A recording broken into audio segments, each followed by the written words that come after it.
വിശുദ്ധ അമ്മത്രേസ്യയുടെ പ്രത്യാശ. വിശുദ്ധയുടെ ജീവിതം അത്ര എളുപ്പമുള്ളതായിരുന്നില്ല.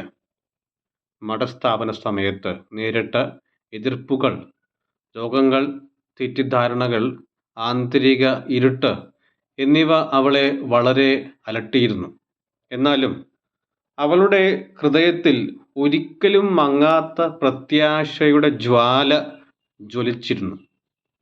അമ്മ ഇങ്ങനെ പറയുന്നു: ഒന്നും നിന്നെ അലട്ടാതിരിക്കട്ടെ, ഒന്നും ഭയപ്പെടുത്താതിരിക്കട്ടെ. എല്ലാം കടന്നുപോകും, ദൈവം മാത്രം മാറുകയില്ല. ക്ഷമയുള്ളവർ എല്ലാം നേടും, ദൈവമുള്ളവർക്ക് ഒന്നിനും കുറവുണ്ടാവുകയില്ല.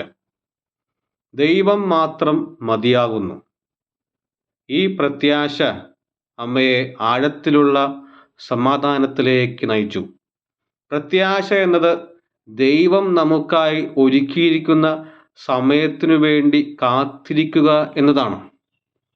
പ്രത്യാശ എന്നത് ദൈവത്തിലുള്ള അടിയുറച്ച വിശ്വാസമാണ്.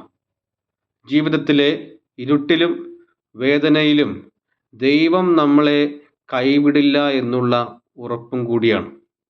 പ്രാർത്ഥന: യേശുവേ, വിശുദ്ധ അമ്മത്രേസ്യയെ പോലെ എനിക്കും പ്രത്യാശയുള്ള ഹൃദയം തരണമേ. എൻ്റെ ജീവിത സമരത്തിൽ നിന്നിൽ ഞാൻ വിശ്വാസം കണ്ടെത്തട്ടെ. ഞാൻ ഓർക്കട്ടെ, ദൈവം എനിക്ക് മതിയായവൻ.